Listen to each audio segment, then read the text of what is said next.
And now, the Lowdown, with economist and political strategist Elson Low.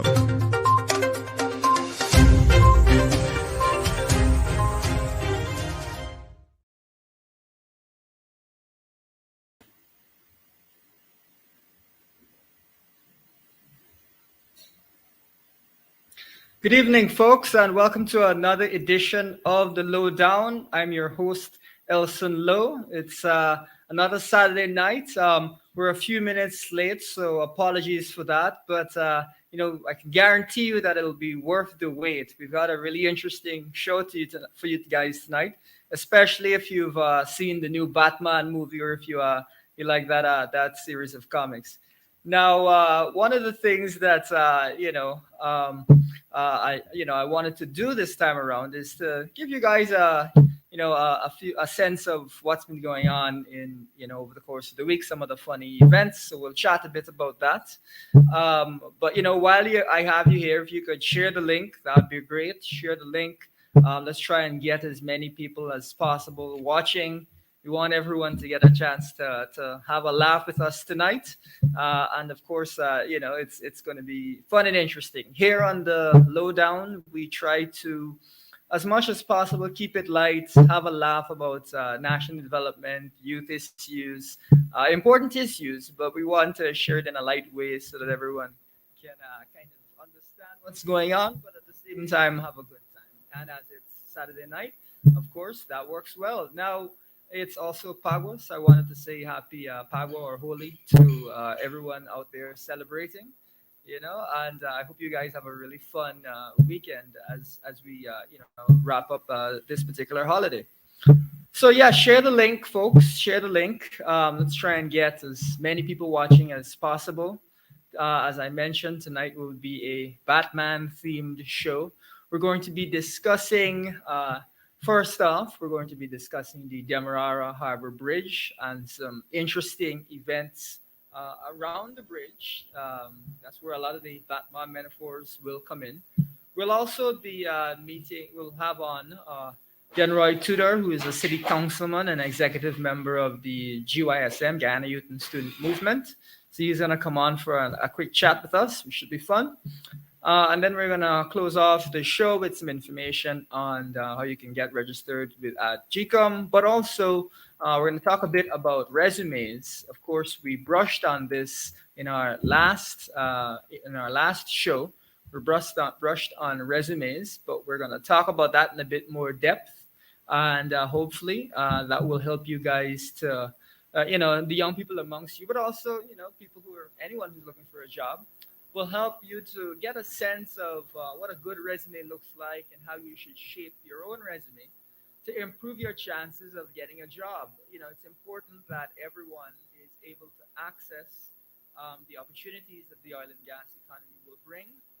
And, that's perhaps a more challenging professional environment than some people may have had in the past.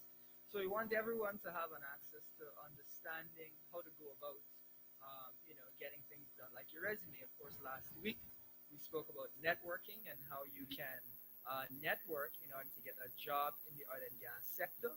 And I hope that was beneficial for you guys. So tonight we'll continue the discussion by talking about just a few quick tips about the resume and how to approach that. But yeah, so share the link, guys. Share the link. Let's try and get as many people on board as possible tonight. As I said, we're gonna have a quick chat about some funny things in the news recently. After that, we're gonna talk a bit about the Demarano Harbour Bridge, and then we're gonna close off with some information about getting registered at GCOM and about how to sort your resume out. So that's tonight's program. We've got a guest on as well, Denroy Tudor, who's a city councilman and executive member of the GYSM. So we'll be happy to have a quick chat with him. Now, without any further ado, let's have a quick chat about some of the funny things that have happened over the course of the week. I'd start off by saying, there's been some increases in prices. Someone put up something about the price of cooking oil. That has increased substantially. that is really gone up over a period of time. You know, I think our operators could put up the image about cooking oil. Yeah, yeah, there you go. You know, a big price increase from 1,800 to 4,000. You know, I mean, obviously the pandemic has caused food prices to go up a lot. But we've seen really sharp increases. We've even seen gas in the last week or so go up about 20%. So, you know, that is a very substantial increase. It's going to hurt people's pockets. Uh, yep. So next, if we could get one of the funny, actually the gas cylinder photo. Our operators could put up a photo of the gas cylinder. That'd be great. Great. So you got $5,700 for gas, which is a crazy increase. You know, people have been complaining all week about the sharp increase in the cost of natural gas. You know, of that type of gas that we cook with. Of course, what typically happens is that you know, the price of oil and the price of natural gas are related because you can substitute oil for natural gas and natural gas for oil in some cases. So the two, unfortunately, are very tied. So we've seen that come up. But what have people been saying? Let's throw up one of these memes. If our operators could throw up the first meme, there we got. Willing to trade a blue Toyota Axio for a cylinder of gas. Whoa, that's a pretty steep price. Or is it that the price of Toyota Axios has gone down a lot lately? I don't know. But people are get desperate out there. Let's see the next one. Yeah, good time. The price of gas bottle. This is a good time to start fasting and dieting. Yeah, well, you know, we're in the season where there's a lot of fasting, there's a lot of religious festivals. You got Easter, you got Padua, and so on. So hey, it's as good a time as any for you to start fasting. Unfortunate that you have to start fasting because of increases in prices and the cost of living in Guyana. But we'll get to that one. And we've got one more meme there. That's the one. Yeah, purple. Yeah, that one.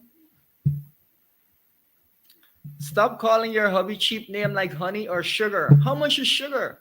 Call him by fuel, garlic, and light bill. This person is a lot more descriptive. Clearly, the price of gas is through the roof. So that's somebody commenting on that. Apparently, the price of garlic as well, which I was not aware of. My bad. You know, this again reflects the change in the cost of living that I think is really starting to worry people. But you know, I just also wanted to point out, and this is something we'll do a whole show on. You know, housing increases and the cost of living increases related to housing. But we've got two quick memes here about housing, which I think are interesting. So we can throw up the first one about a house there. Yeah, so we got a flat house here that's renting for $645,000. $645,000. Now, you know, this is in Providence, but I would, of course, remind our viewers that the national minimum wage is $44,200. So that that's what 12 times the national minimum wage, more than 12 times the national minimum wage. That's pretty serious, and it's for a flat house. You know, we've got another image of a house there. If we could drop that one in. Yeah, so a flat house, $645,000. But even better, we got a 3 bed, 4 baths house for 6,500. Now I can only imagine it's not 6,500 Guyana dollars, but 6,500 US. And so that is a serious chunk of change. 6,500 US. What's that? $1.3 million monthly rent for a house. So these are some pretty shocking numbers to be seeing. Very shocking, you know. 645,000 or whatever it was. What's that, like 3,000 US, give or take. $3,000 rent. To give you some context, that's the rent for some place in Manhattan or San Francisco or London. You know, I mean, admittedly, there's probably more room in that flat house, but you know, we're getting to ridiculous numbers. And I think for young people, you know, who obviously aren't going to be earning huge amounts, to be considering rents that are on that level, I think is going to raise eyebrows and really raises some serious cost of living questions now, but also in the future. So it's definitely something to think about. And as I said, Facebook has been exploding with these types of memes over the course of the week as people express a significant amount of concern. We've got one last meme, and then we'll skip across to the talking a bit about the bridge and so on. And that's the one regarding the road. Yeah, so every month is next month and 95% completed. So this is the Echo of the Mandela alternative link, which, it keeps on keeping on, but apparently each month this person is looking optimistically to see the road, but the road is not arriving. And, the ministry is not saying, oh, it's 97, 98, 99. It's the same 95%. So what is going on with the road? And, we'll talk a bit about the traffic situation on the East Bank, which obviously the Demarara Harbour Bridge is supposed to help to alleviate that traffic situation. It's a little unclear for reasons that I'll indicate that will actually be the case, but that's the purpose of the bridge, really. And obviously, we've got an existing bridge that's quite old, so there's need for a new bridge. But that's something that we'll get into in our next segment. And so, just jumping right into it, for those of you who have seen the Batman, it's a hotly anticipated movie. I think it was about 2 years that people were waiting on that film, obviously because of the pandemic and so on. So that was quite a long wait and very unfortunate, to be honest, if you're into that type of film.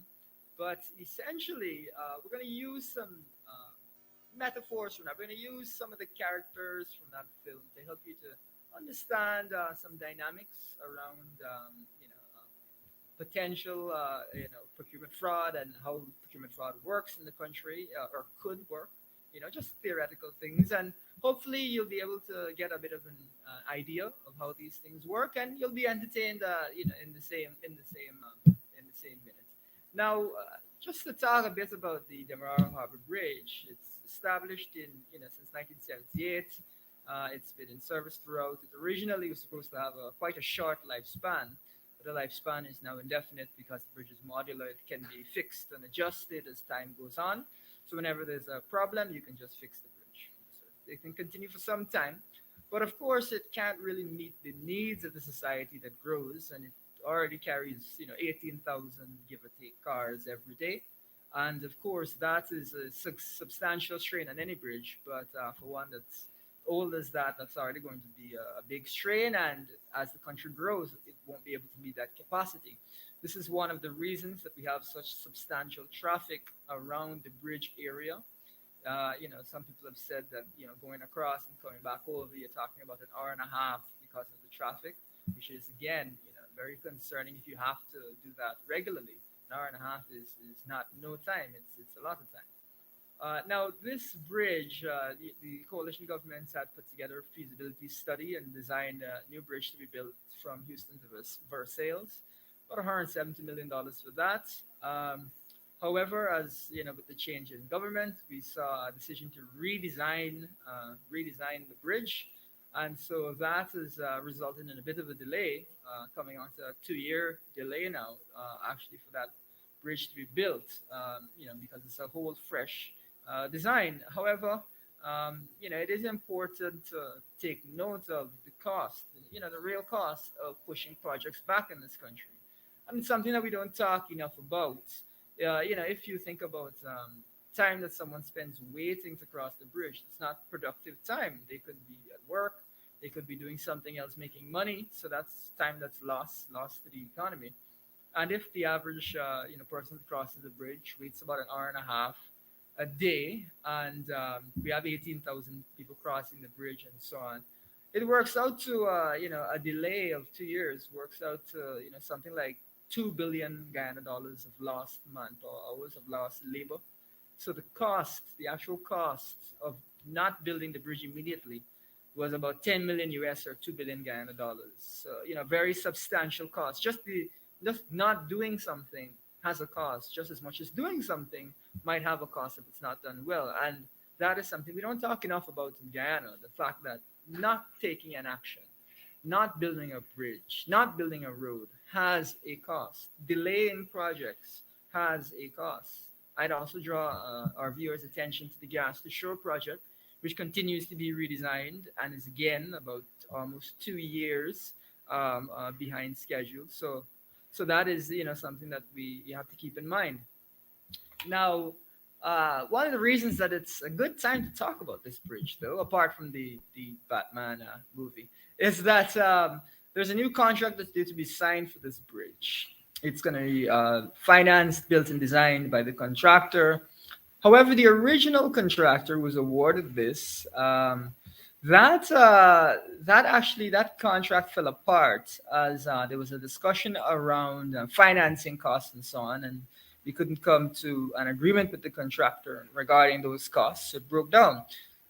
Some people, I think, former Minister Patterson has indicated that given that the cabinet had already given a no objection, it's kind of strange that the talks would break down over costs because that should have already really been looked at, so to speak.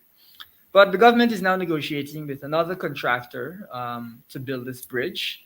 And so, we're going to see a bridge built where the costs may go up. And that's something we'll chat a bit about. But one of the things that I think has come up that Guyanese are a little worried about is that there's an investigation that the police are supposed to be engaging in, and we'll look forward to the results of that investigation, regarding Vice Media, which came and spoke about potential bribery, that a senior politician was potentially taking bribes from with the assistance or with the facilitator who was bringing in foreign companies and assisting those foreign companies in getting these projects in exchange for a bribe. Now we'll see what the investigations yield, and we look forward to the individuals involved being able to demonstrate that they are innocent. So we look forward to that. But that's something that is has come up and is something that is interesting because the particular company that is mentioned is also the company that is building the Demarano Harbour Bridge. Now we don't know. We're not making any kind of allegation. The company, I'm sure, is going to proceed, with further projects. However, that's just something that was mentioned, and of course, as we say, there's supposed to be a police investigation into these things. But what I want to do tonight is I want to give, Guyanese a sense not of what we think is happening or what make any kind of allegation, but I just want Guyanese to understand, how does procurement fraud work? What really is that process, and how does it involve politicians, go-betweens, international companies, and so on? And you can learn from this and apply it to different things that you see in Guyana and ask for yourself these questions. And so essentially, we're going to talk about three characters. The first is we're going to talk about the mayor. So if you can get the picture of the mayor up. So we're going to use this mayor as a stand-in for any kind of government authority. There you go. You got the mayor. Looks like a nice, friendly guy. Love his haircut. So let's take him down now. And next, we've got a picture of the penguin, right? It's a famous character from Batman, the penguin, who's the go-between, goes between the mayor and the other individual. And we could throw up the picture of the falcon. Now we've got a falcon. Yeah, looks so happy, so cute. That's the cutest picture of a falcon that I have ever seen.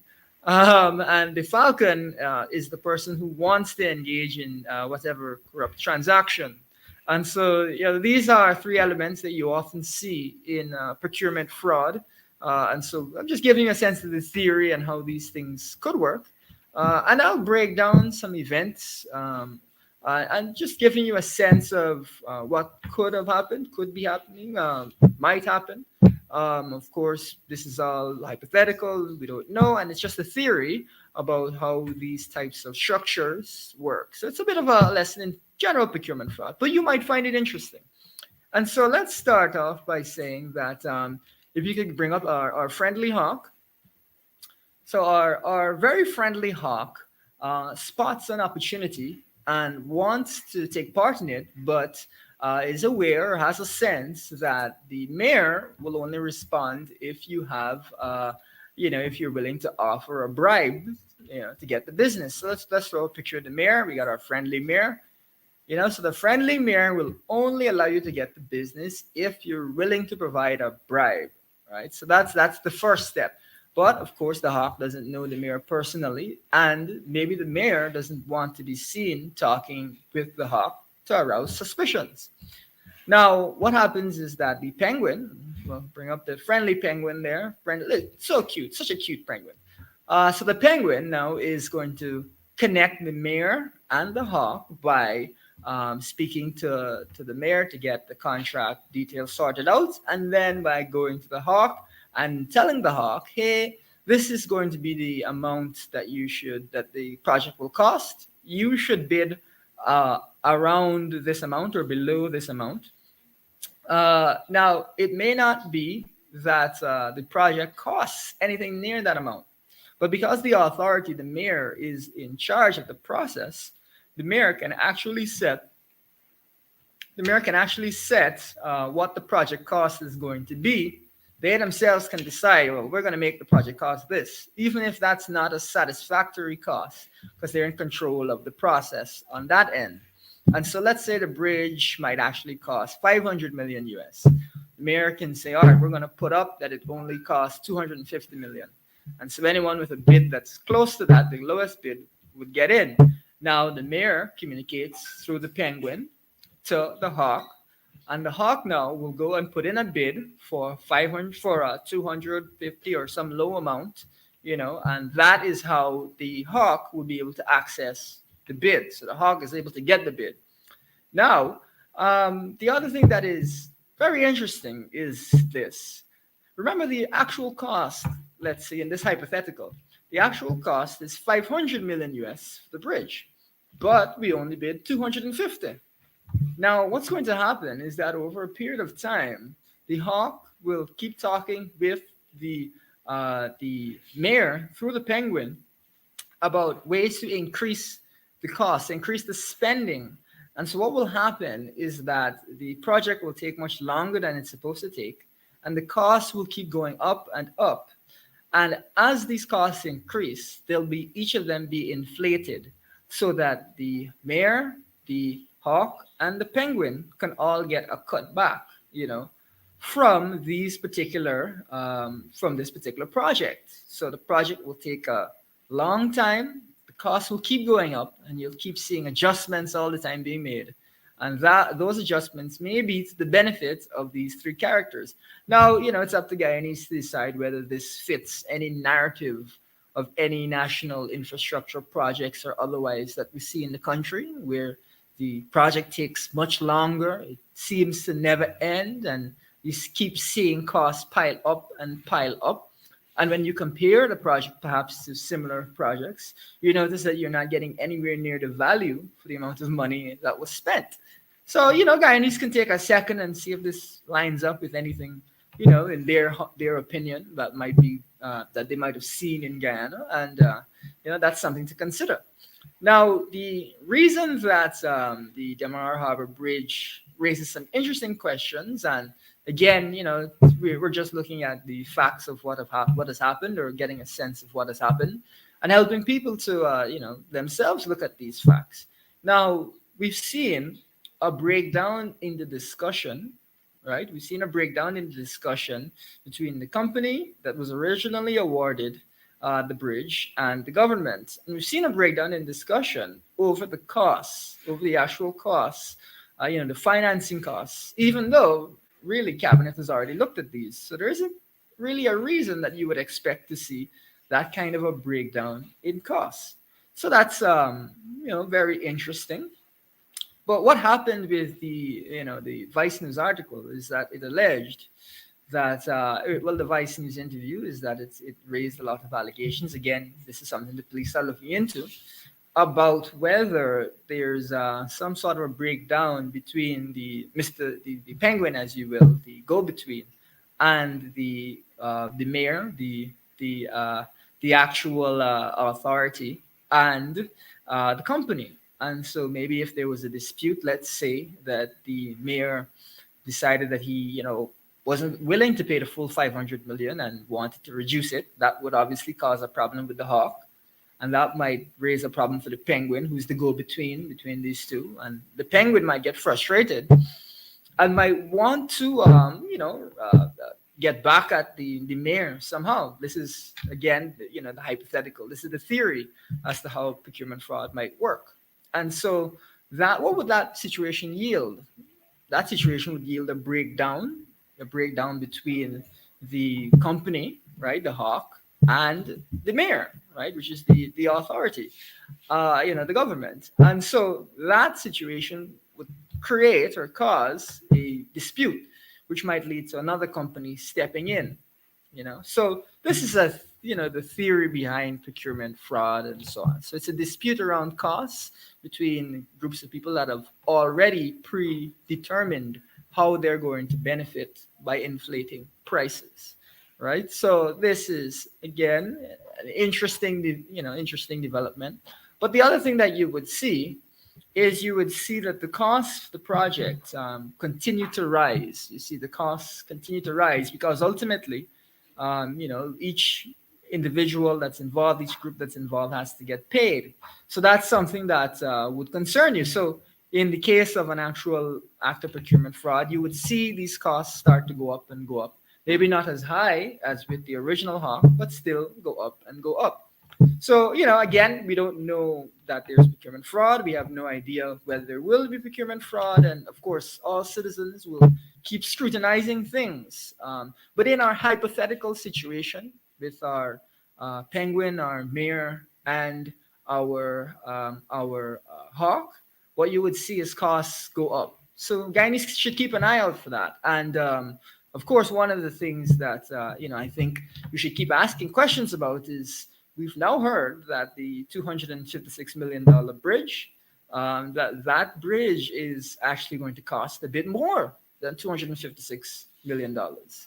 So we've got an interesting series of events.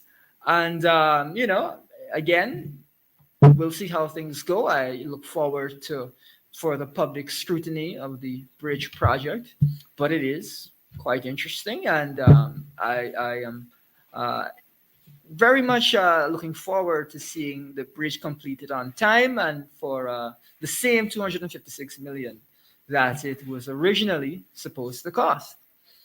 Now we've gone through how exactly, this penguin, this hawk, this mayor, how this hypothetical situation would work. And hopefully that will help you to get a sense of how procurement fraud in general works. It's really a situation where the three actors or even two actors, even if it's just a contractor and an authority, will coordinate to set up a particular price, which is above the actual price of the project. And they'll either through short-term changes or through long-term changes find a way to inflate that price and to get some of that money for themselves. So that's how procurement fraud works. It's a good lesson, I think, for Guyanese to know, and hopefully our little analogy with the mayor, the penguin, and the hawk worked out. Let's get a picture of the mayor up again. Quick picture of the mayor there. All right, there he is. Let's get a picture of the penguin, and then let's get a picture of the hawk. Again, the cutest hawk I've ever seen, hopefully that hawk hasn't been up to mischief, but there you go. So those are, some of the interesting things that, there are to discuss as we talk a bit about the Demarano Harbour Bridge. But in addition to that, as I mentioned before, sometimes technical people will reach out to me with tips, give me a sense of what's going on. And one of the things that they've talked about is, so this bridge, and if we could bring up a picture of the Demarano Harbour Bridge now, this is the actual bridge design that is intended to be used. So you can see that you have the existing bridge there already. That's a straight line to the top of the screen. Then you've got the big curved bridge at the bottom. And, the first thing I'd ask is, does anything look kind of strange about this new bridge? Well, of course, it's got a big bend in it. That's kind of strange. In fact, I've hardly seen any bridges that don't absolutely need a big bend have such a big swerve. And so that's something that's been pointed out to me. It's going to perhaps cost substantially more than first estimated, and that may be a dispute that comes up. So again, this is something that's been pointed out by a technical person. Um, Now, what is weird though is when you're designing a bridge, a major national project, you'd want to make yourself as much as possible immune from technical people raising concerns. I give you an example. If you can throw your mind to the last time that you wrote an exam or a test or anything, one of the things that you have to do is you have to turn over on the last page to see if there's anything at the back, right? You got to check and see if there's anything on the back page. There might be a couple questions on the back page. And if you don't turn over and check the back page, obviously you miss out on those questions. And I've been in exams where friends of mine have said, What back page? There wasn't a back page, but there was a back page, and so didn't work out the best for them. This design by the government feels a bit like when you do an exam but you forgot the back page, because it looks very strange having that huge shift as opposed to having, and let's bring up a picture of the bridge again to remind our viewers, as opposed to having a nice straight line from one end to the other, you've got this very protracted bend. And obviously, if it's a big bend, it's going to mean a much longer path than a straight line would be, which of course is one of the reasons that bridges are always built or typically built on straight lines, is to minimize the cost and so on. So this is very strange. It's a bit like when you've got your exam and you didn't turn over into the last page. So now you're caught with a halfway answer, a halfway project. But that's something that the government has put forward, and we'll have to see how these designs progress. Now, one of the things that I think is important for us to talk a bit about is, feasibility studies, geotechnical studies. These are the types of things that are really important.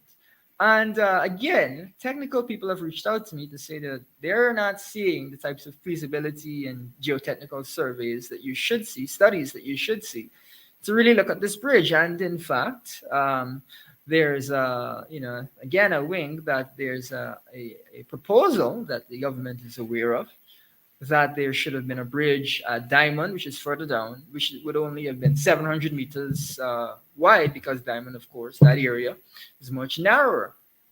The existing bridge, for those of you who are curious, is 1,850 meters, so it's quite long.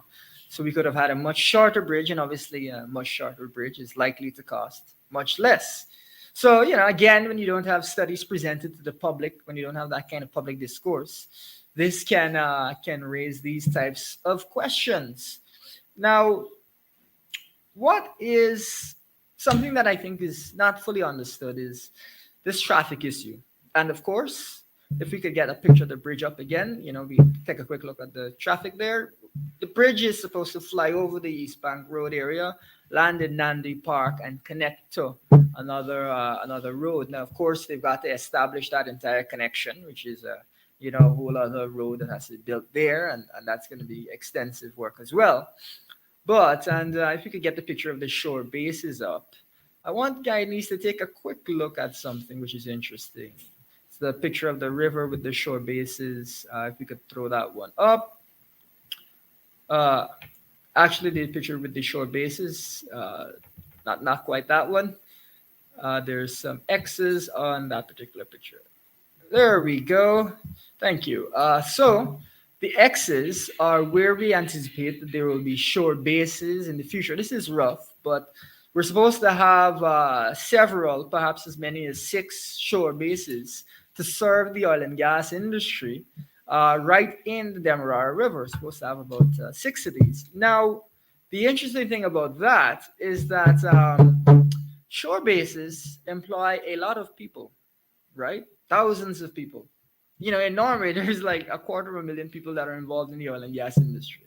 And so I find it mildly comical that the idea is that we should have one bridge when this particular area is likely to become the new Regent Street, the new center of economic activity in the country. Because if you ask somebody where are all these oil and gas jobs being created, they're going to be right along that Demarara River. So let's hold our breath, folks, because we may be in for a wild ride yet. On that note, I'd like to switch gears and we'll bring in our guest.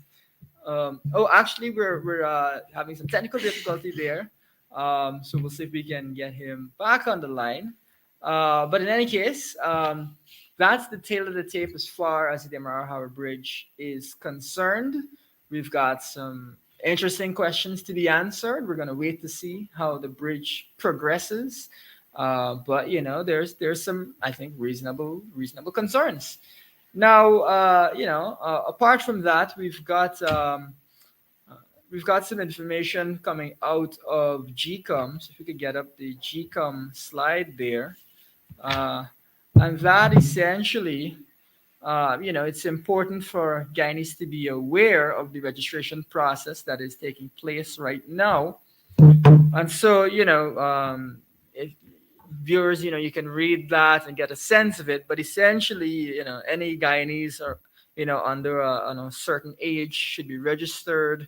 This is an important process. You have a sense of the documents that are required, from your birth certificate to your passport, marriage certificate, anything that shows that there's been a change of your name and so on. Those are all necessary. So take a good read of that. If you're, not registered, you're not going to get a national ID card. You're not going to be able to vote. So these obviously are things that I think anyone would want to be able to do. So it's important to get registered. Every citizen should try and get themselves registered as soon as they can, so that we make the process GCOM as smooth as it can be, even as much as the opposition has been calling for reforms, GCOM and a new voters list, in order to get things going the way that they should be going. Obviously the last election was very, very controversial, and we don't want a repeat of that level of controversy. So getting, a new voters list is going to be really important. So again, that's something to keep in mind. It's an exercise that's going on currently, and that is going to be a big one, or within the context of what's going on in Guyana, is a very significant exercise. Now, the next thing that we want to talk to a bit as we wrap up a bit on the program, we're going to talk a bit about resumes. Remember, I mentioned that we're going to talk a bit about resumes. Now, again, we've talked about all of these short bases. We've talked about the oil and gas industry. We've talked about the fact that there may be a huge number of jobs coming in. And as a result, it's important for us to take a look at the resume process. Now, I'm going to show you an example of a bad resume and just point out one or two things to you. So if we could get that one up, yeah, the picture. Great. So we've got just an example resume I grabbed off the internet. And there's a couple things that, you want to kind of keep in mind. One is that as a general rule, I wouldn't include, and a lot of advice is not to include a photograph on your resume. One, because it takes up a lot of space, but two, because it's not necessarily relevant to the job that you're doing unless you're a model or something. And if you're a model, you're not going to submit one photograph. You'll submit an entire book of photographs. So it doesn't necessarily make the best sense to do that. Actually, we've got our guest here. I hate to cut halfway through the resumes, but let's try and get our guest on and we'll come back. So I've just given you a taste of the discussion on resumes, but we're going to have a quick chat with our guest. Denroy, if you're there. Hi, Elson. How are you doing? I'm good. Good to have you on, man. I have we have a power weekend. I hope you've been having some fun. Yes. Happy Holi to all of the persons that are listening in, and to all Guyanese. I'm hopeful that you're out there playing as well. I saw the activities in Alexander Village, Alboystown, Kitty, Region 2, all over. And the beautiful thing about it is to see the unity that is expressed by all Guyanese. I think these type of activities show that no matter what, we can be able to work together as one, and truly that is important as we build a socially cohesive state. Yeah, yeah, absolutely, absolutely. I was in Congress Place. I think it's on Thursday, and I got thoroughly powdered, unexpectedly and thoroughly. So I saw that photo. uh, I saw that quite, photo. I saw that it was photo. quite fun. But yeah, so it's a good time. It's a happy time in that regard. And I'm glad that you've been having some fun yourself. So we're just gonna have, as I always say, a light chat. Yes. We're gonna talk a little bit about your role as city councillor and a couple other things. So let's just start off with what's your favorite thing about being a city councillor? What's something that you really like about being a councillor? What I do appreciate a question there, Elson. When when I assumed office of Councillor of Constituency 14, and by extension Councillor of Georgetown, it has been an incredible journey so far. Um, the thing that I consider um, the greatest thing that I love about being a counselor is the fact that we're able to ensure that certain basic rights and basic amenities are afforded to residents of Georgetown. I know that we don't have all of the resources, but the little that we have, we try as much as possible to ensure that certain basic Sure. amenities are afforded to citizens of Georgetown. Yeah, absolutely, absolutely. Okay, so we've got a quick fire round that we always do, and so I'm going to give you a choice, one or the other, and I want you to respond as truthfully as you can as to these quick fire questions. So the first is fruit juice or coconut water? Coconut water, man. Coconut water. Gotta stay healthy, man. Gotta stay healthy. Nice, nice. Okay, okay. Mango or orange? Mango or orange? Stay local. Keep it with that mango, man. Keep it with the Okay, mango. okay, Yeah. okay. Keeping it local. Um, beer or rum? Beer or rum? That's an interesting take. I would go stout. Stout. Okay, okay, I'll walk okay. aside on that one. You want a meal as well as your beer Yeah, must be a whole I'll meal. take, yeah, I'll take a meal. I'll take a meal on that one, man. Sure, sure. Okay. Cricket or football? I think I know the answer to this one, but I'm curious what This you one say. is a very tight one. I used to play for GFC, and I had ambitions in first for him to play for West Indies at some point. Ah, okay, okay. So I would lean towards football in this regard. Big Yeah, well, Chelsea fan. I Big, had a feeling that that yeah, might be something you said. And huge one of the Chelsea jokes fan. that was being thrown out is that now that Chelsea's up for sale, Oh maybe my God. Guyana could have bought them. I'm Um, just pulling your leg there. it's a really tough time for all of us that us as Chelsea fans right now. I bet. We're just watching on, Yeah. hoping. Yeah. All right. Next question is seawall or creek? Seawall or creek. Uh, Creek is a lot of driving. I Mm. don't mind the seawall. The seawalls is not too bad. All right. There we go. There we go. We got a city boy here, friends. Yeah. Um, cook up or chow mein? Cook up or chow, man. Cook up. Sometimes you need something a bit heavy. Bring in a new year and so on. Yeah. Push-ups or jogging? I'm Don't more of answer neither. You can't answer neither. nah. Push-ups, man. Push-ups. Okay. Okay. Good. Yeah. And Cardio is last a lot. Yeah. last in our quick fire round, plantain or potato fries? Uh, potato fries. Potato Potato. fries. Yeah, Okay. potato fries. All right. Now the to switch gears a little bit. I know that you are an executive member. In leadership for the Ghana Youth and Student Movement, and Like to just ask, as a young person in the PNC, as someone who's obviously got an eye on the future of the country, on the development of the country, but also, as coming from a youth perspective, what are some of your, or what's your big hope, or something that you're looking forward to in Guyana's future, something that you'd really like to see happen in Guyana, whether it's as a youth, from a youth perspective or on any other perspective. What's something that you're looking forward to seeing in this country? I think that's another good question there, Elsa. Three major things: education, health, and food security. As a nation, well, four things actually: education, health, food security, and infrastructure.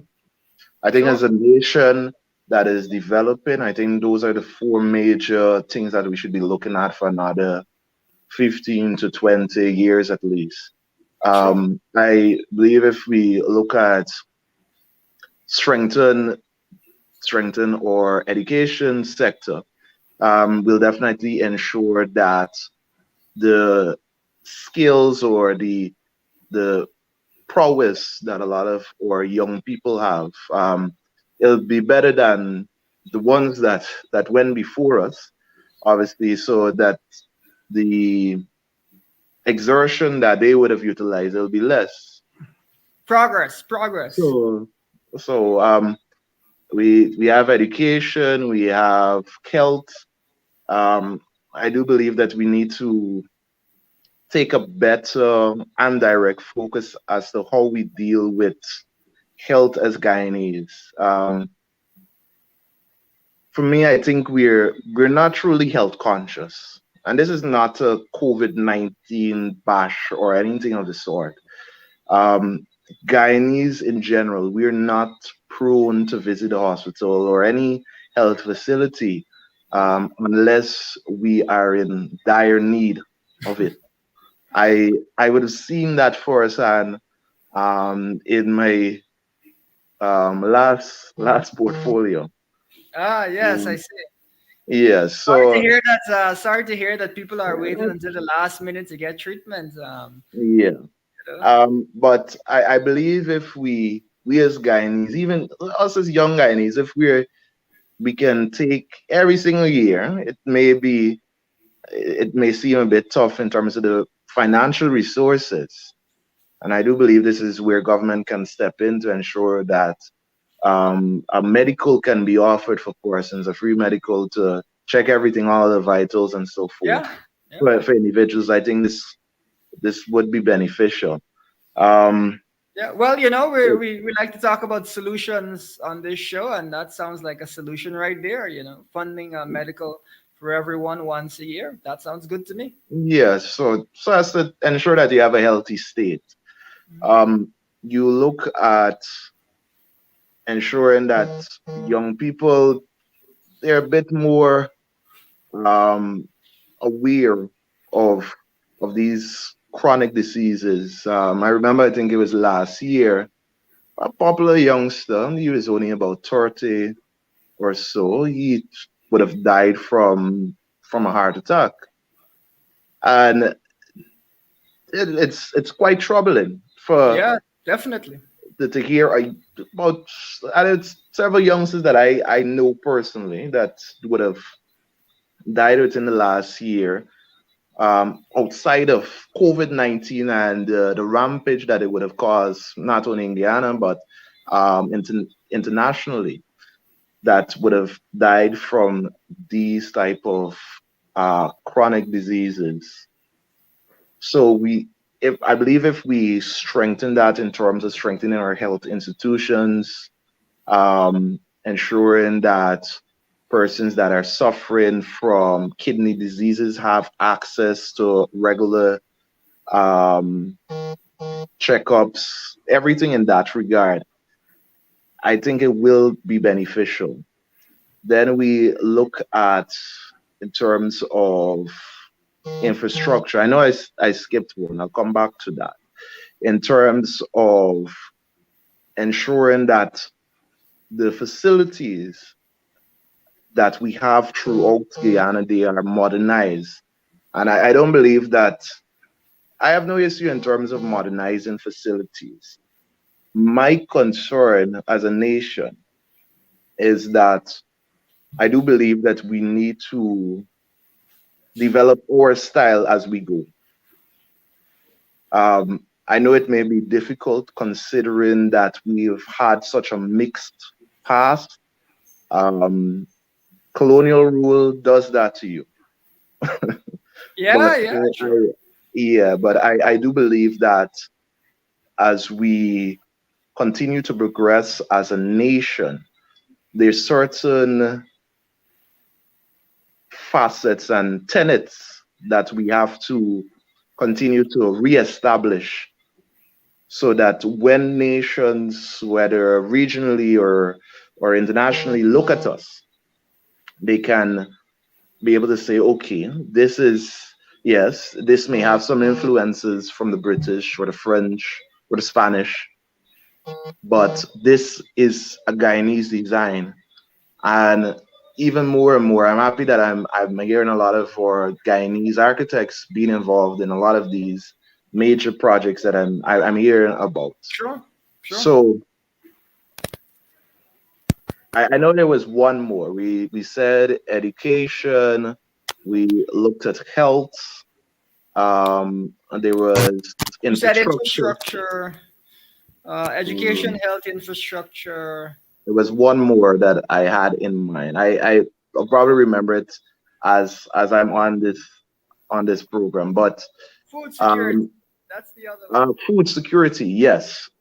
With what is happening internationally, I do believe that we have to continue to invest in becoming or regaining that position as the food basket of the region, and as well as perhaps even moving towards being a food basket for, well, may not necessarily be for the world, but the food basket for both the North American region and the South American region. We have extensive land, and I I believe this is an opportune time for young people to take advantage of it. I know that in most instances, young people view farming as something that, oh, you got to go out with this hoe and rake and you put on your hats and you're digging in the dirt and you are doing this hard toiling around in the ground. But it is so much more than that. Agriculture of itself has Yeah, modernized. We have drones. There are so many other amazing facets to yeah, the development of agriculture that I believe that this generation and other generations can and will take advantage of. So, Elson, for me, those are the four things that I believe that young people we should be yeah. looking at taking advantage of um, as we move forward as as a nation.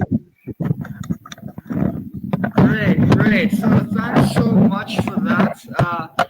It's always good to hear youth perspectives on these issues and to hear solution-oriented perspectives on these issues because we want to ensure that we're moving in a direction, and I think that young people can definitely do a lot in terms of moving us forward and getting us to that progress that I think that we all desire.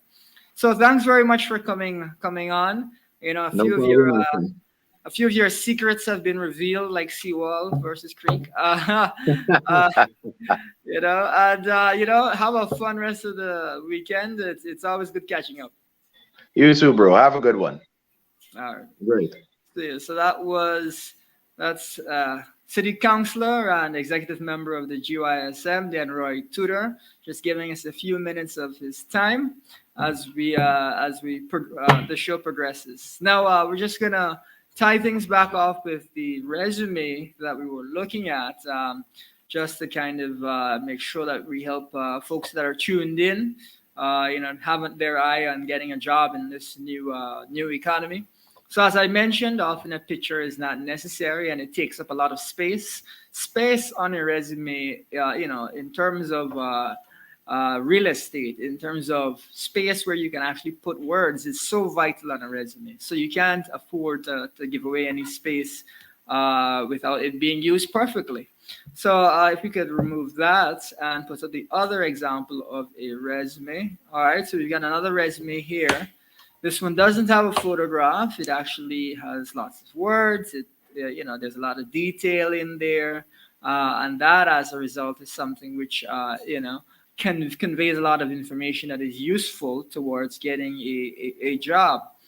All right, now if we could move that. So the other thing that I think often people would miss in their resumes is that it's important not just to use words like went to work or worked in or something to that effect, but rather that you should use active words like delivered, designed, created when you're in your resume. So created five spreadsheets a week to account for stock coming in, or designed a new program to feature in the company report, something along those lines, so that you convey that you were actively involved and that your skills were you were making use of your skills.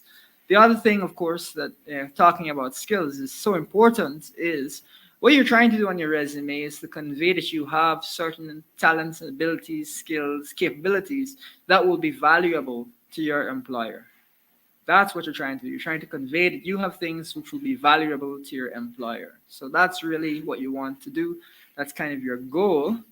On a different track, one of the things that is really important to note is of all the documents that you could make a mistake on, your resume is not one of those documents. So look over it a million times, edit it, go over it again and again, because I've heard employers say that the moment that they see a mistake on a resume, they're wondering whether in some other form of work, you're actually going to make a mistake there as well.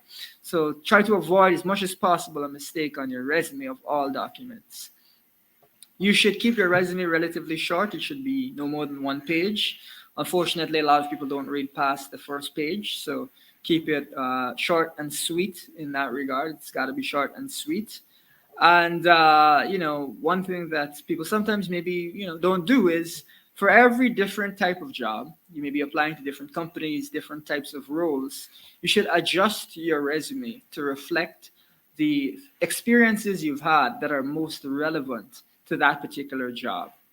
And so that's something that you have to do, unfortunately, quite a bit if you're applying to different industries and different types of jobs. But it's important because it will allow you to put your best foot forward and put forward the best possible vision of yourself or image of yourself. And that is what you want to do ultimately to an employer.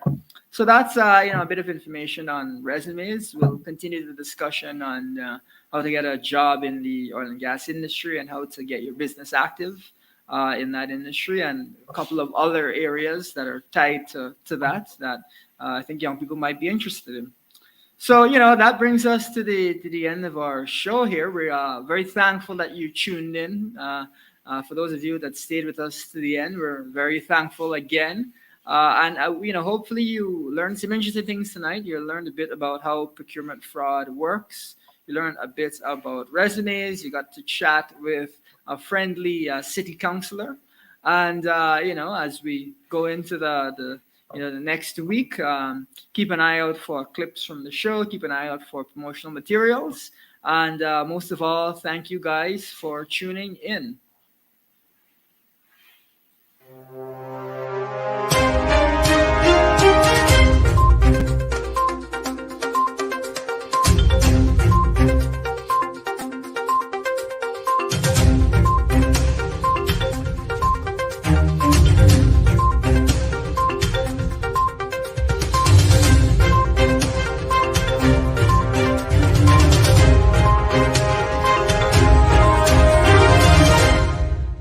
Thank you for watching our program.